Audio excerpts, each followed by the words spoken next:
Vidéo numéro 150. Chaud les barons. Bonjour. Aujourd'hui, je vous propose une petite révision de calorimétrie. Vous verrez à cette occasion que les cours de physique du lycée peuvent aider à comprendre la nature. J'ai appris dans un livre de vulgarisation de Feynman que son père, un banquier curieux et donc ambitieux, l'avait emmené faire des promenades en forêt pour comprendre le fonctionnement du monde. Sa vocation de scientifique serait née de cette façon. Il y a quelques mois, lors d'une balade en forêt dont le prétexte était la récolte de châtaignes, j'ai constaté avec surprise que si je ramassais celles qui venaient de tomber, elles étaient chaudes. Une différence d'au moins 10 degrés avec la température ambiante. Je me suis tout de suite demandé pourquoi. Il n'y avait pas de raison de penser qu'elles avaient pu être chauffées par quelque chose, à part peut-être le soleil bien caché derrière les nuages. Serait-ce l'énergie cinétique de la chute? Pas très vraisemblable, car on ne voit pas couramment un objet devenir brûlant en rebondissant après une chute de quelques mètres. Faisons donc le calcul.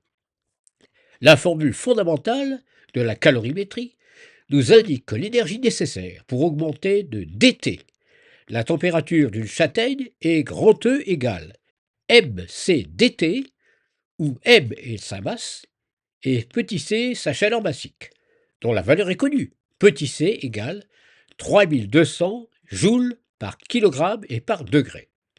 Donc si la châtaigne a réussi à convertir une partie grand E de son énergie cinétique grand C en chaleur lors de l'atterrissage, on trouve dt égale grand E divisé par mc.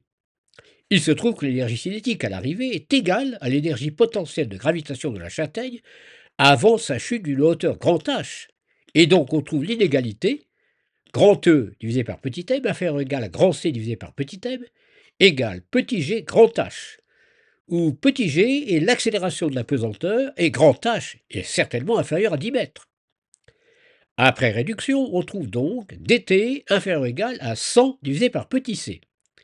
Puisque petit c égale 3200, l'augmentation de température est au plus de l'ordre de 3 centièmes de degré, ce qui n'a rien à voir avec l'échauffement observé. Vous observerez que dans ce calcul, la base de la châtaigne s'élimine comme il se doit. Sauf si quelqu'un trouve une autre explication, le rayonnement solaire est la seule possibilité qui reste. Mais le soleil chauffe aussi le sol. Donc pourquoi la châtaigne est-elle beaucoup plus chaude que le sol en arrivant? L'explication est peut-être la couleur très foncée. On peut imaginer que la cause réelle est une concentration de chaleur d'origine plutôt ultraviolette et éventuellement infrarouge, les UV ayant pu traverser l'épaisseur de la bogue qui ne renvoie que les radiations lumineuses autour du verre. Ensuite, grâce à la bogue, qui limite la sortie des infrarouges produits par l'échauffement, la chaleur produite se serait dissipée plus lentement qu'elle ne s'accumulait.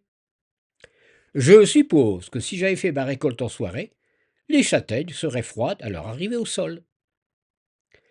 Pas de conclusion fondamentale à tirer aujourd'hui. D'autant plus que je ne suis pas sûr de mon interprétation. Si quelqu'un en trouve une autre, son commentaire sera bienvenu.